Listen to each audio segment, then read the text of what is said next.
Welcome to the Power Lunch Live on LinkedIn. I'm Rhett Power, your host.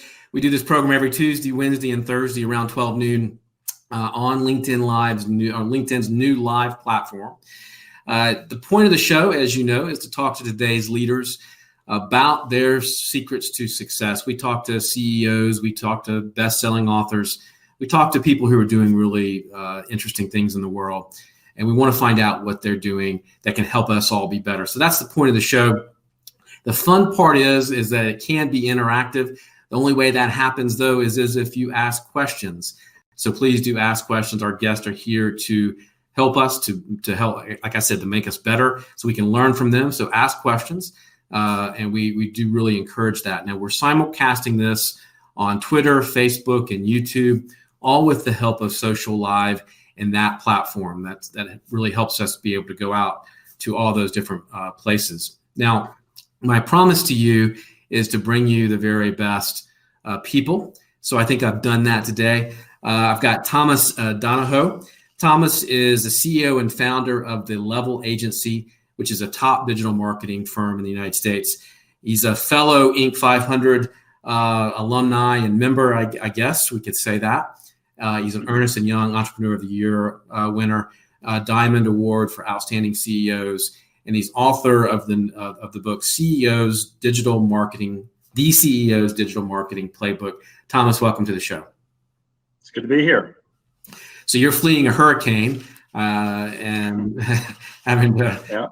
the curse and blessing of being in one of the greatest cities in the Atlantic. So Charleston's wonderful. So sometimes you have to evacuate. I understand that, being from there myself. So... but I do appreciate you. I know that you had a busy morning, and Sure. So I appreciate you taking the time to be with us today. You talk about the reason for starting the Level Agency was that you felt that customers deserve better on the digital marketing side, that the big agencies weren't really offering the best service. What do you mean by that? What was your experience? So I know you worked in the big agencies for a bit. Sure. No, I certainly don't think that in the business sense we're curing cancer. What I did see prior to starting the agency, I was the guy on the client side spending millions of dollars for healthcare companies, for banks, for schools, for large institutions. My job and responsibility of the teams I worked with, again, on the client side, I spent absurd amounts of money deploying dollars and trying to get customers. I worked in sometimes the B2B, but more often the what I'll call high value B2C world. So goods and services that are expensive, 5 figures and up. And so when you're not in an e-commerce world, when you've got things to sell that are, again, very expensive, you don't just drive someone to a website, to Amazon, and have them put something to a shopping cart and click and purchase within 5 minutes. The things that the companies where I worked, what I was selling were, they took days, weeks, sometimes months, and infrequently years for a prospective customer to turn into a customer. And I spent, I think, if I had to guess, maybe in excess of $100 million before I started an agency on the client side. And it is certainly not that I think we at Level Agency or me personally that I'm doing anything new. What I did see, to directly answer your question, is that not just a large minority, but the vast majority of small, nimble digital shops that would have the word digital in their title or in their mission statement, and even the global leaders, and I'm talking about the biggest fish in the media world, what I would see as their client spending absurd money. So I should get the best services. And trust me, my budgets were, when you have an 8-figure budget annually, you should get the best services from a digital marketing standpoint.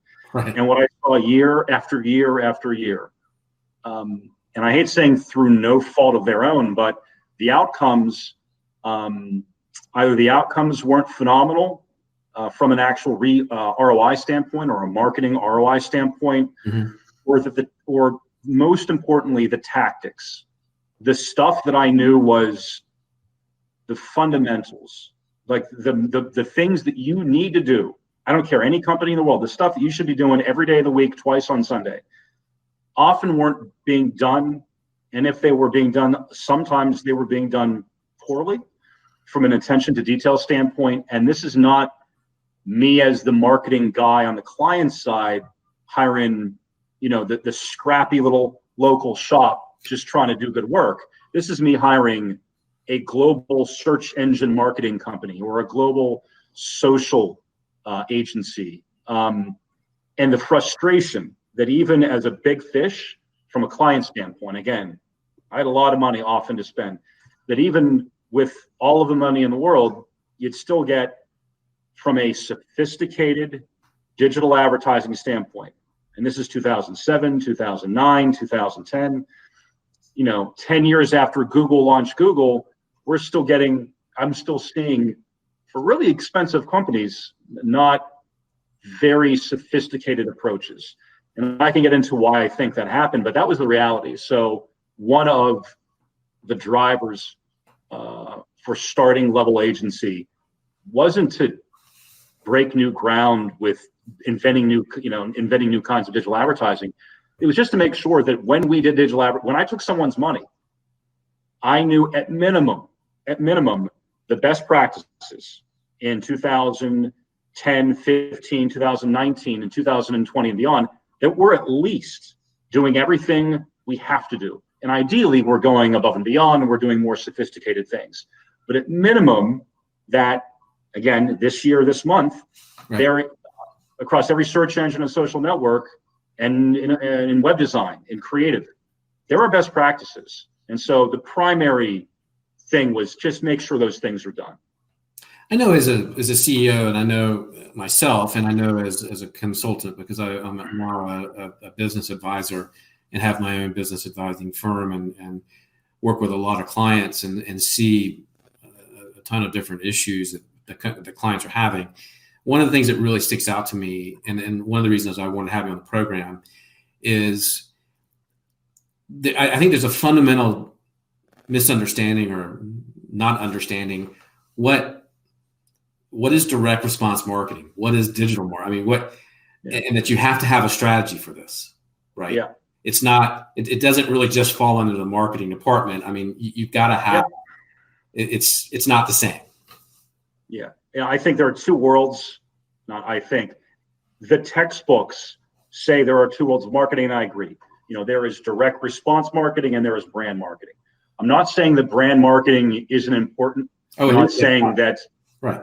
That's that. But what I am saying is that nearly always the conversations in social media, the books, the topics, the keynote speeches, the very famous people in marketing that are talking about things, it's nearly always about the exciting, sexy stuff like let's have content go viral and let's build your brand and let's make a lot of content every day, every hour. And I'm hearing, and this is not this year, it's not just this year, it's the years and years and years prior. And I'm here, and this is, again, not as an agency owner back in the day. This is as a person that if I didn't drive more business that month to my employer, I would get fired. And so I think in the world of marketing, we are completely ignoring, or nearly entirely ignoring, the men and women, whether you're an executive at a company and it's your responsibility from a P&L standpoint, or you're on a marketing team and it's your team's job, or you're a small business owner, you're a sole proprietor, so everything is your responsibility. Right. These human beings, which I think are most people, don't have time to wait for months and years for something to go viral. They can't waste time every day building content and building their brand. Right. I know so many more people. Again, they could be marketers, they could be executives, or just general business professionals. If they sit down with the shareholders, or the CEO sits down with the shareholders, or the marketing team sits down with their VP, and every month they come to the table and they can't talk about quantitative progress, new leads, new customers, more revenue that's tied to the advertising. If you can't have those conversations, you're going to get fired. So it was also out of a frustration, right? Because that's why you get paid money. And the near how allergic we are as content creators. I mean, I wrote a book, and there's hundreds of books out there about marketing, and men and women that get keynote speeches, the marketing professionals, the thought leaders in the marketing world. We don't talk about dollars out and customers in. We don't talk about the really unsexy. It is not sexy, but the stuff that every day can make you money and make leads come in and leads turn into customers. They're there. Google's been talking about Facebook, Google, LinkedIn, best practice web design. These things are there. They're not hidden. I'm not the Indiana Jones of digital marketing. I didn't go spelunking and find the treasure. You have to deploy these things every day and then make sure they're done well. So not just check the box. And how allergic we are as thought leaders and marketers. I mean, I've been doing this for 20 years. So it's up to people like me to talk about what's important. The problem is it's not sexy. No one wants to talk about this stuff, but guess what? This is the stuff that every day, this is the rubber on the road that makes businesses run, that gets customers. The stuff about building brands and creative journeys and you as it's important, but I think we should be talking about it that much and talking about the boring direct response stuff that's 24/7, 365 that makes businesses run. We need to be talking about this stuff this much, and the create content and build your brand and all this really fun stuff. Right. It's fun. We should be talking about this much versus this. And it's like this. We never focus on, how often do you hear people get on a stage and talk about trade name search? Never. Zero. I mean, I'm not the only one. I'm not the only one talking about it, but that's a problem. Everyone should be talking about it until everyone does it. I tell you what, I haven't done the study. That'll be maybe the next book. I'm going to do a study, and I'm going to look at the Fortune 1000.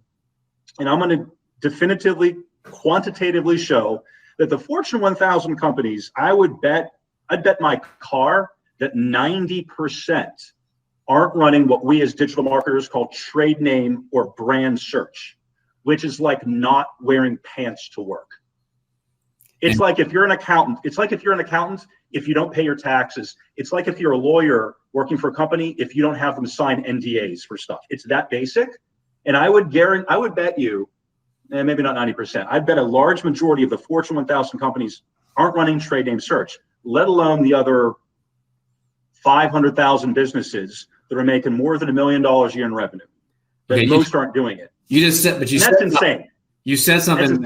I bet you a bunch of CMOs and CEOs are scratching their head and saying, "What did he just say? What does that mean? I have never heard that term." Yeah. So let me put it this way: not just chief marketing officers, which I think, with love in my heart, and I understand the why.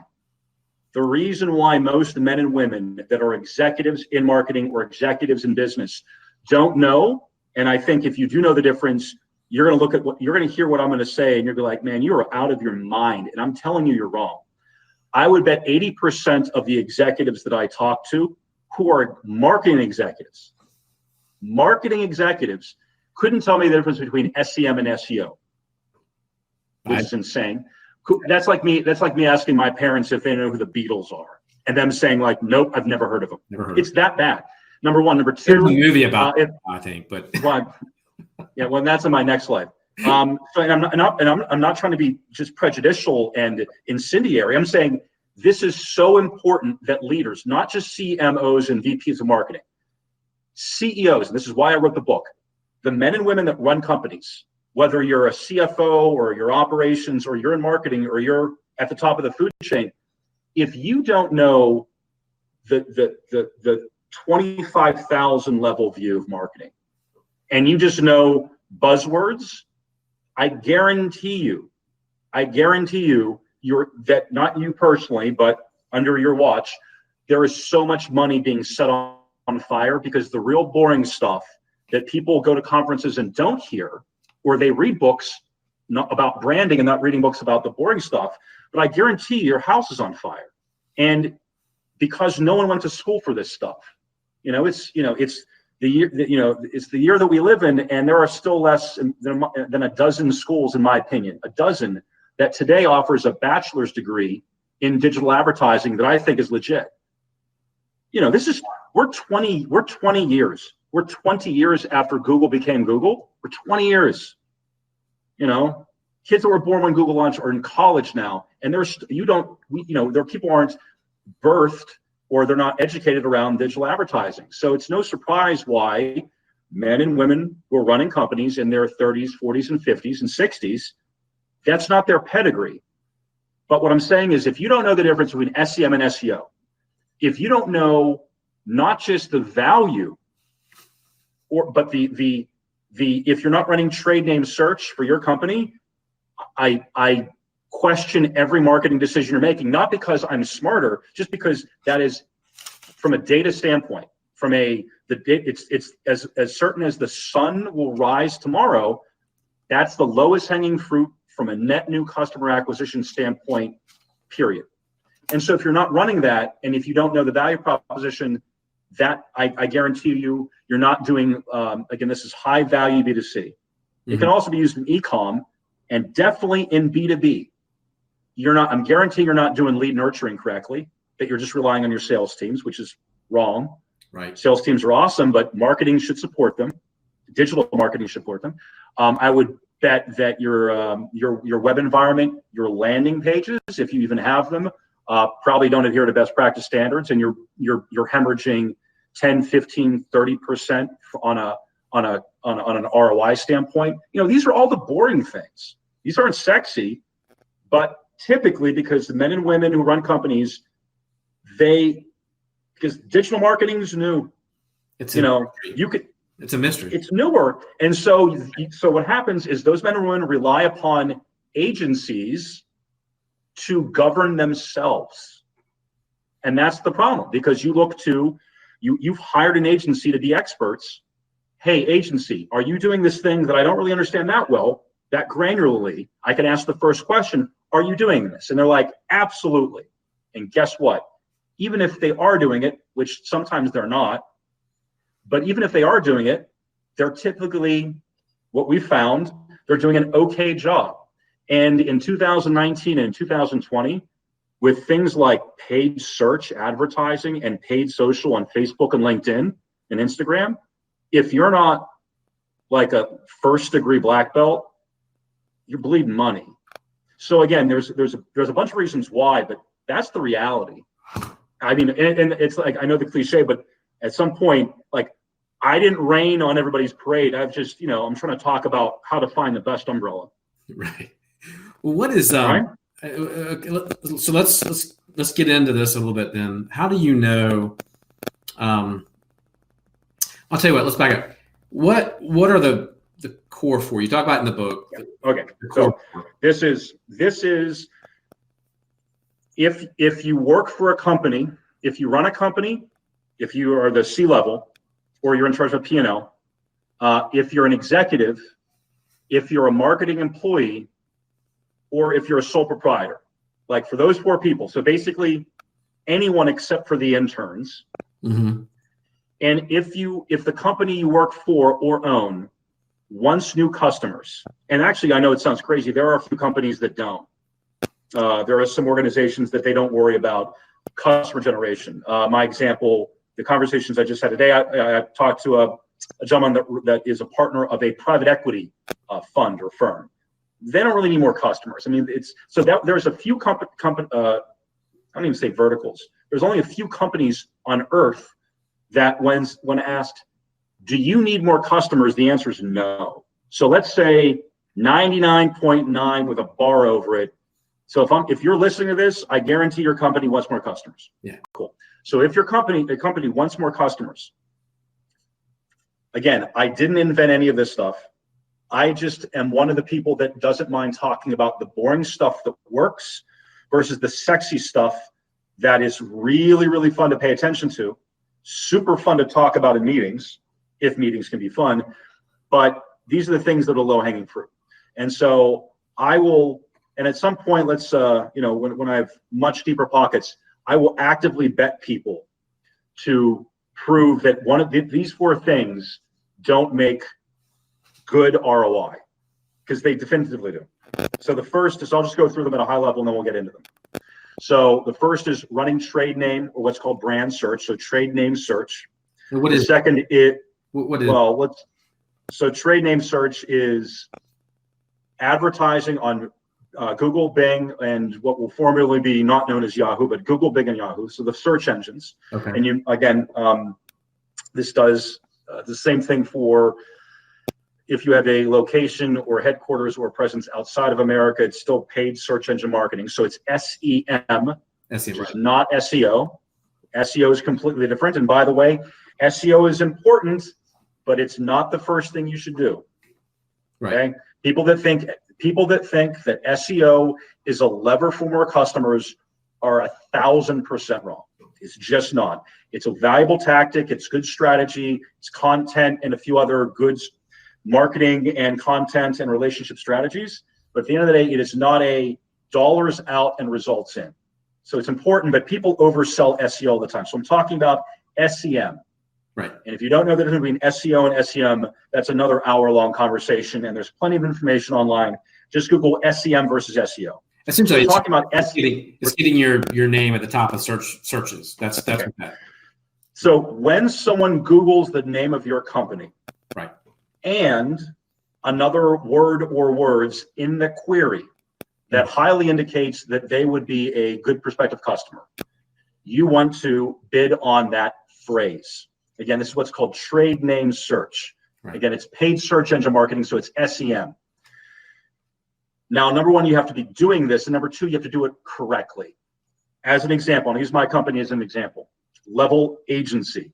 So when someone Googles in America, Level Agency services, I want to bid on showing that person my ad.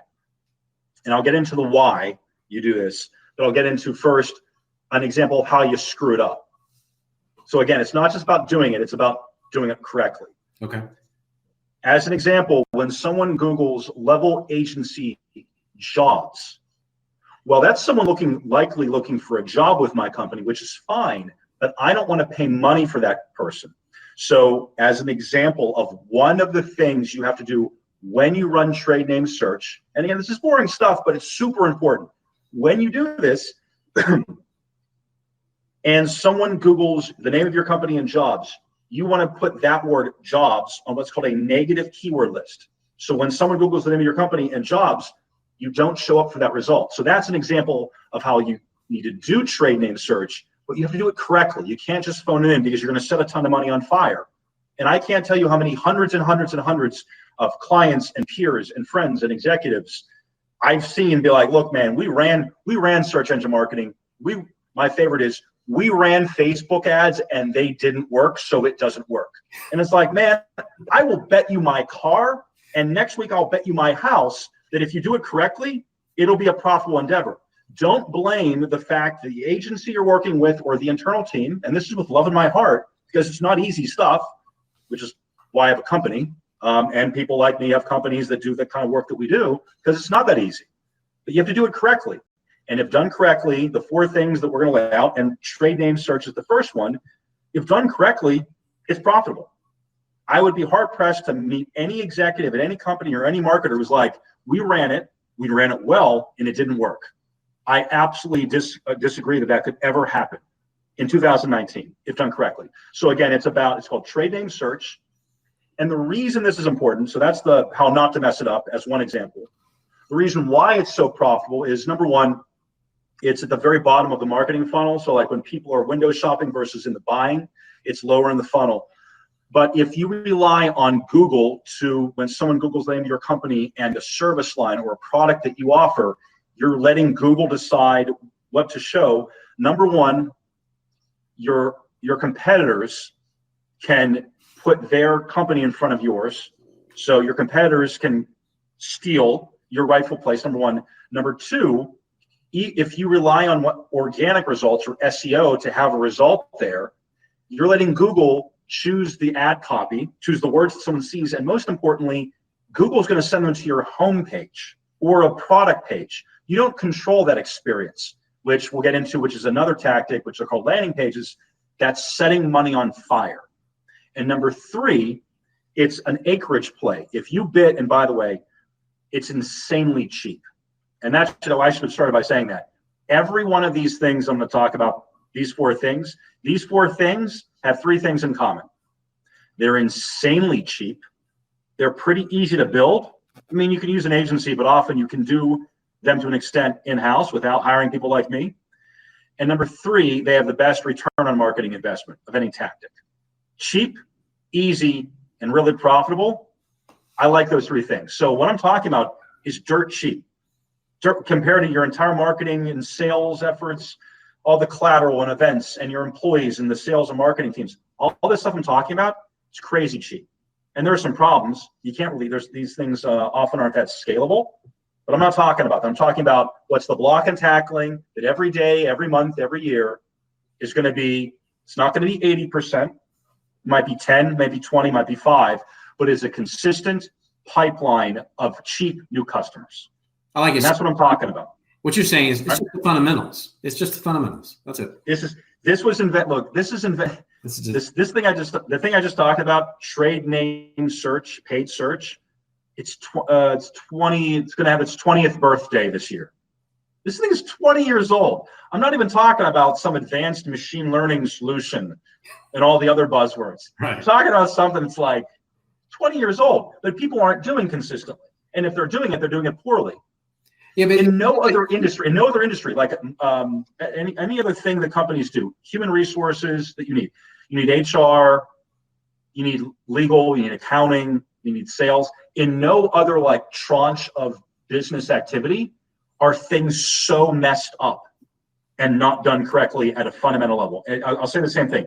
It's like if your accounting team or your accounting agency didn't file your taxes. I'm being that serious. It's bad.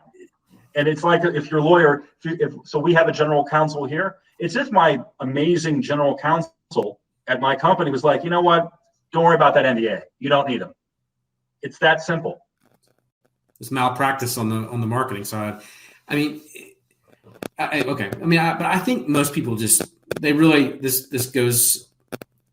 It's not any more complicated than your legal department or your HR department, but for some reason people think it is, right? And like you said, you don't need to have.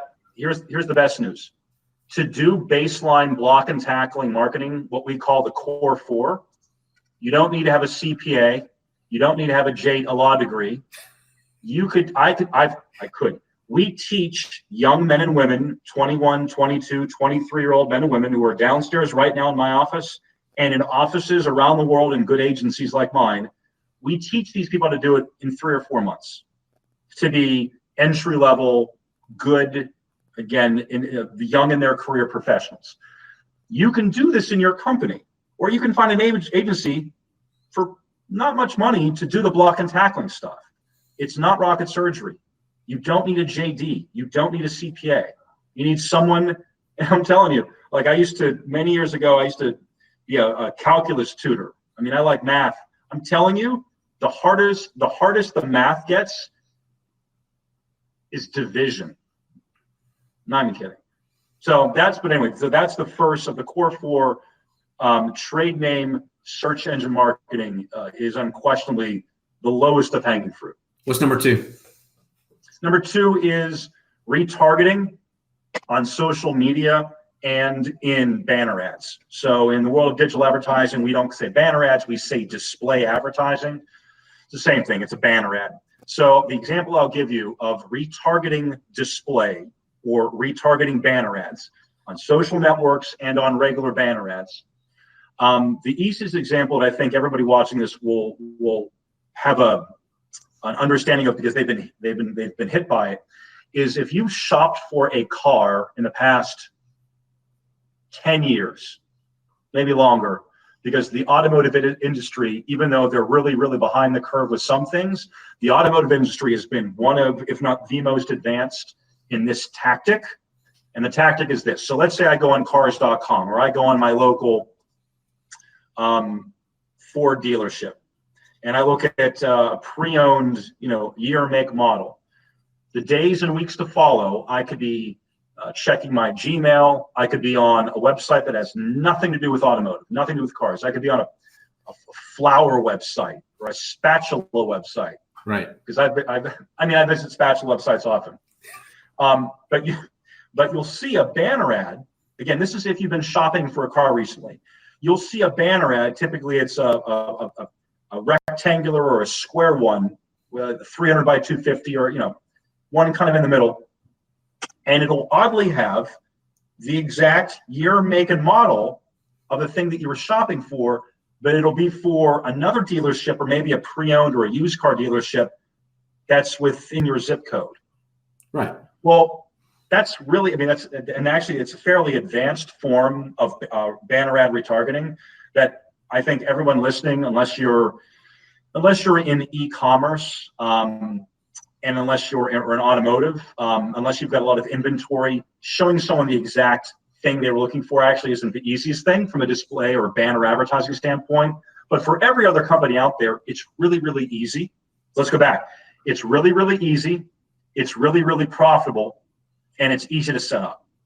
So retargeting ads, you basically cookie your website, and when someone visits any page, your home page, your product page, your services page, if you've got physical locations, the page about that brick and mortar location versus another, or any other page that's got unique content. Mm-hmm. And as that person, so let's say I go on a bank's website, I go on their savings account page, not their checking account page. Yeah. I should be, in the next days and weeks to follow, maybe one a day, so you're not bombarding people. Right. And that's just, by the way, the same thing with trade name search.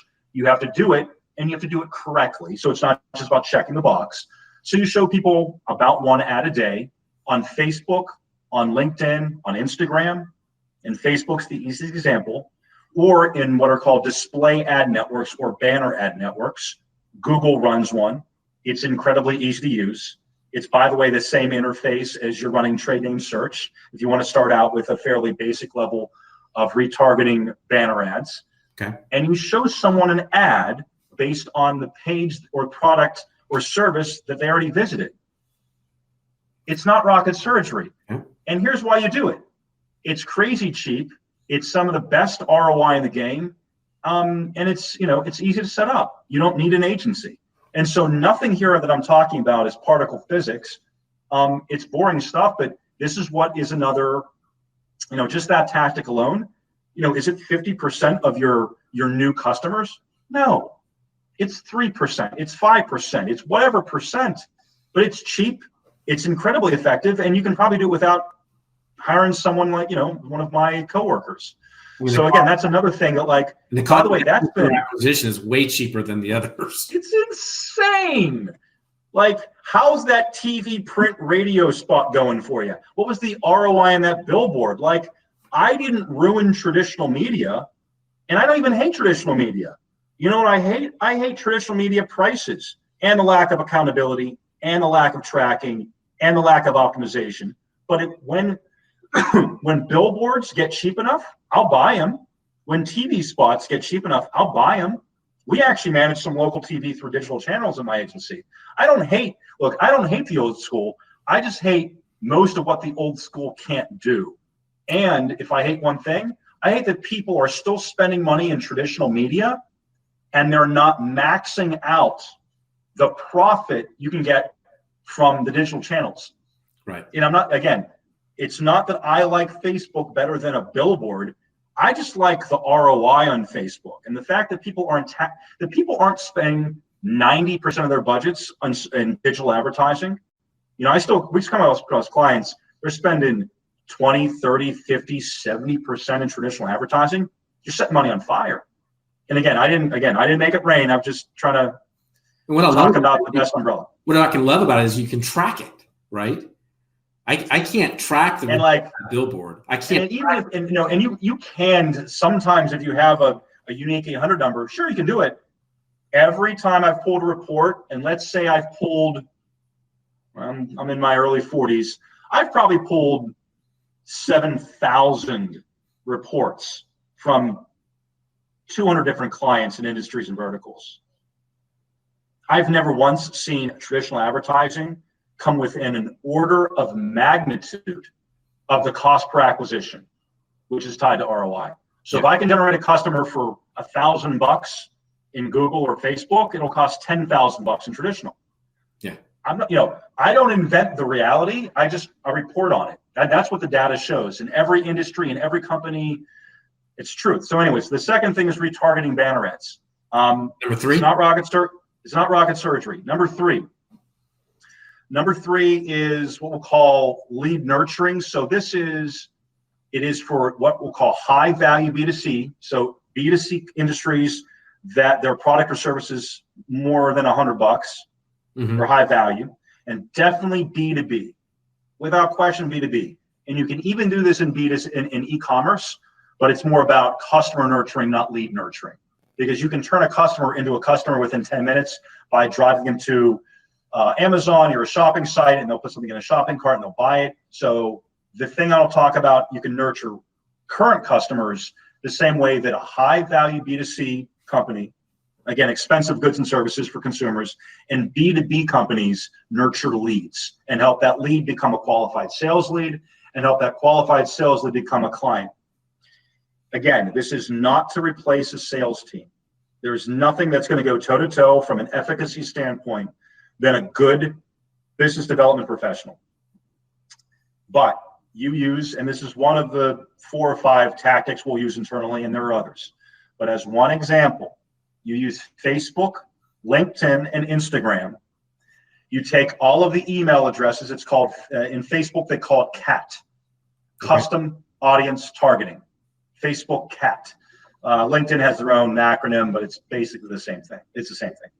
So on these platforms, excuse me, you take, let's say you have 100 new leads. You're a B2B company. You've got 100 new leads a month, 50, whatever, 20, 1,000, I don't care. You take the email addresses of those individuals and you upload them into Facebook and you upload them into LinkedIn. It then matches, and this again, not that I'm saying is rocket surgery. You upload those email addresses into social media platforms. Okay. And to the extent you can do this with banner ads, and we'll get into like some telephony stuff in a second, but just use social networks that after that human became a lead, they've, for whatever reason, they're now in your database. They're in your CRM. They're in that sales process. You're trying to turn them from a lead to a qualified sales lead to turn them into a customer. Whether you're, again, high value B2C, a bank, a school, a healthcare company, or you're selling B2B products and services, doesn't matter. You target those human beings because every social media company has access to an email address. Now, you're not going to get everybody, but even in B2B, if I give you 100 business email addresses, LinkedIn and Facebook will match 40%, which is insane. That means even in Facebook, which everyone thinks is, well, Facebook is for social lives and LinkedIn's to sell stuff. It's completely wrong. You need to use Facebook and LinkedIn and Instagram. You upload your email addresses, whether it's B2B or B2C, into those platforms, and every day you show that actual human an ad. And that ad has to be different than, and here's how to do it correctly. The ad that you show them isn't the same thing as what got them in the door in the first place. You show them an ad that talks about your value proposition, talks about other customer satisfaction things, talks about how good your company is overcoming objections, your core value proposition. It's retargeting, but it's through social media and it's using email addresses on a human-to-human basis, the actual people. So it's like shooting very dumb ducks in a very small barrel from a marketing standpoint. Yeah. And again, it's insanely cheap. It's insanely effective from an ROI standpoint, and from how difficult it is to do that on social media. I personally still I bother my media team. I do still use Facebook and LinkedIn and Google to do some of our advertising, just so I don't turn into the executive that doesn't know what he's talking about. So I don't turn into a CEO of a digital agency that doesn't know about digital marketing. Yeah, keep getting sharp, right? Which I, kind of a big pet peeve. It's like a man or woman who runs a law firm not being a lawyer. You'd be surprised how often that happens in the marketing world. But what you're going to find is it's the easiest thing to do if you're going to stack rank the difficulty, because often there's some more advanced things in social media that are really that are hard, that are scalable, but they often require an agency to do. But nothing here that I'm listing is anything that would demand an agency. Ideally, you'd use one because they're not going to mess it up if they're good at what they do. But you don't need one. You don't need one for trade name search. You don't need one for what we'll call Facebook cat or social media nurturing. It'd be nice. It's a nice to have, not a need to have. So that's the third thing. So nurturing leads, or if you're in an e-com environment, nurturing current customers to come back and buy more or have a higher average order value. Mm-hmm. These things are cheap, these things are effective, and these things are easy to set up. So that would what we'll call lead nurturing through social media. But Facebook calls it a cat campaign. So that's the third thing. And the fourth? The fourth is the place where you send all of these people. So the fourth is, I want to talk about landing pages. Landing pages, to an extent, used to be called microsites. And the bottom line is this. If you are able to send a person to a website, paid advertising on search engines, paid advertising in social networks, Facebook, LinkedIn, Instagram, paid advertising in banner ads or display ads, what we call them, email campaigns, anything where you can actually send a person to a website and you're trying to turn that person into a customer or a lead, mm-hmm. or if they're a return customer, encourage them to buy something else.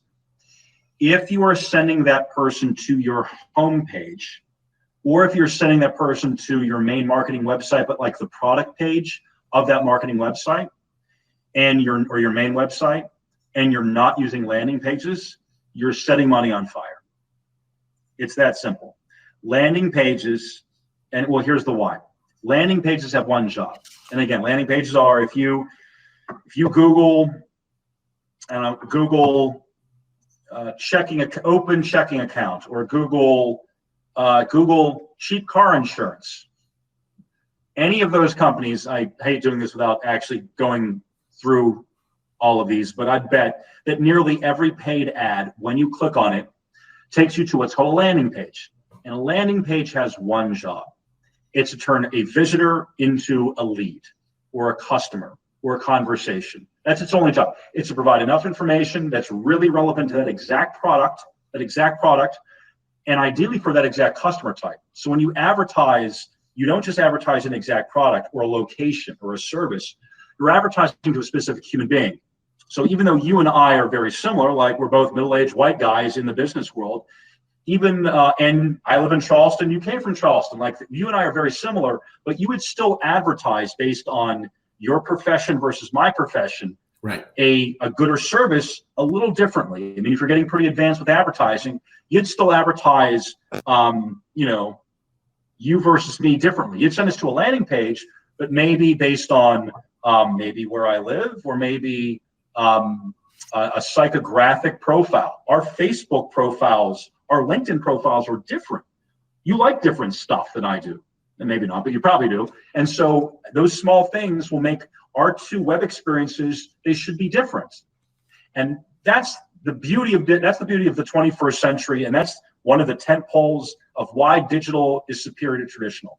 You can weaponize for efficiency the small differences in humans, and you can talk to them like they're important individuals versus, lucky strikes, they're toasted. And that's the same slogan for like the world. Not the slogan or the call to action or the value proposition for you versus me, even though we're really similar, is still going to be different, let alone, my value proposition versus a female executive or versus someone with a completely different psychographic profile, or someone older or younger, right? Or in a different kind of company. Right. So the landing pages, A, you have to use landing pages, and B, They have to be tailored to the exact person, not just your product. So yes, you want to you advertise product A, you're going to drive them to a landing page that talks about product A, but it has to be unique to the person as well. And so it's using landing pages. And again, I know that it's not rocket surgery, but man, so many companies don't use them. They drive people to their homepage and they're wondering why digital advertising doesn't work. Well, you're not doing it right. How do you tailor a landing page for me versus you? I mean, that's going to be, you could have 100 different landing pages for one product. Sure. If we're going to simplify this, you've got your landing pages for search engines, and your search engines are based on categories of queries. And so that's more the landing pages that are going to be for your Google ads and Bing ads. They're going to be specific to like your products and your locations and your services, really, really granular. So you're going to get into, if you're running a SaaS company, the exact solution that software is going to solve for. If you're selling hardware, this line of hardware versus that, or if you're in Charleston versus New York City versus LA versus San Antonio, you're obviously going to have a very community specific image of that landing page. So it could be the same product, but it might be a picture of like the backdrop of San Antonio versus Pittsburgh, right? So landing pages for search engines are typically about where and what you're selling. Social media, because you have access to both LinkedIn and Facebook, they've got dozens and dozens and dozens of amazing data points that clearly say that I'm different from you.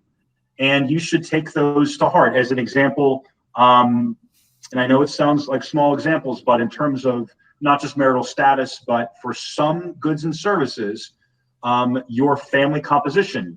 Are you married with kids? How many kids do you have? Are you, have your kids moved on? Are you 65 and with your partner in your house after the kids left the coop? I mean, are you an 18-year-old kid who's going to go to college? Like the family composition, just the visuals. And I don't care if you're a B2B product or you're B2C. The background image affects how people respond to your landing page. And they'll decide based on those visuals if they want to submit their information or make a phone call or chat with you. And if those visuals, we might not be talking about a 60% swing, but if you spend enough money and if you're engaged in business in the 21st century, if I say, look, if you optimize your background image, you can get 9% lower cost per acquisitions, it's important enough to do. So nothing here I'm saying, I think are like tectonic plates shifting from importance, but every one of these things, not even like micro optimizations, 5-10% gains in efficiency, it's a big deal. It's a huge deal. I mean, absolutely. That's, I know we're getting So those are the four things. So those are the core four things. We're getting on the edge of our time, and I hate that because there's so much more to sort of dig into. I want to look at social real quick. Watching Kristen Ruby says, Thomas and Rhett, hey, Kristen, how are you? Thank you for being, I'm glad I'm one of your favorite people, and I'm glad Thomas, I guess we're two of our favorite people. That's awesome. Thank you. Kristen says that you are the Indiana Jones of digital marketing, not to sell yourself short there. Good. Right. I'm glad I picked a very not lofty icon. That's good. I'll shoot lower next time. Brian Schulman, thanks for joining us. Let me see. Emily, you've got all right. So thank you, Brian, for joining us. We've got a bunch of comments, but anyway. So one final question. Before I let you go, I know you've got to get on with your day. What's and I'll need to have you back so we can cover more of this because I didn't get into how you structure your department. I thought that was actually really helpful. How you structure your campaigns and that sort of thing. I think we didn't get into that today, which I would have liked to have gotten to. But we didn't talk about the advanced 8 tactics, which is a whole nother longer conversation but they can buy the book and find out more. We'll let you talk about that in a second. But the last question I have for you is, what's the best advice you ever got? And from who? the best advice, both business and personal. Someone told me over and over, it's never as easy as you think, and it's never as bad as you think. So I know that's a corollary to the very frequently said, it's never as good, it's never as bad. I don't really like that saying, because I do think sometimes life and business, if it's really good, it actually can be awesome. So I hate like when people are like, well, it's never as good as you think and it's never as bad as you think, because I think kind of that shaves off some of the top end of happiness. Because sometimes, you know, when you get a good win at work, yeah, or at home, family, like, actually, no, like, don't think that it's not that good. Like, just, great. you know, I would say, yeah, I'm okay with, I'm okay sucking the marrow from anything that's really good. I do agree with the other side of the coin, where it is never as bad as you think. So someone told me a long time ago, it's never as easy as you think, and it's never as bad as you think. And I think both of those things are very true. And it's never as easy to think would be my example, or, you know, from a business development standpoint, you know, you never count the revenue until the money's in the bank, or you never count a partnership until, you know, after the papers are signed. I would say, yeah, it's never as easy as it's never as easy as you think it's going to be, but it's never as bad as you think. I think that's a great way to wrap it up. I think that's good advice. And thank you for spending some time with us this afternoon on the Power Lunch Live on LinkedIn. If you like the program or love it, give it a like or share, so that your network can benefit from these conversations. And if you'd like the Power Lunch to come to your conference or event so that we can do a live broadcast, we'd be happy to make that happen. So just get in touch with us on the website, powerlunch.live, or you can get in touch with us through LinkedIn. Now, again, thank you for spending your time with us. You're why we do the show. And we'll see you tomorrow. We've got another great lineup the rest of this week. So please do join us tomorrow at 12 noon.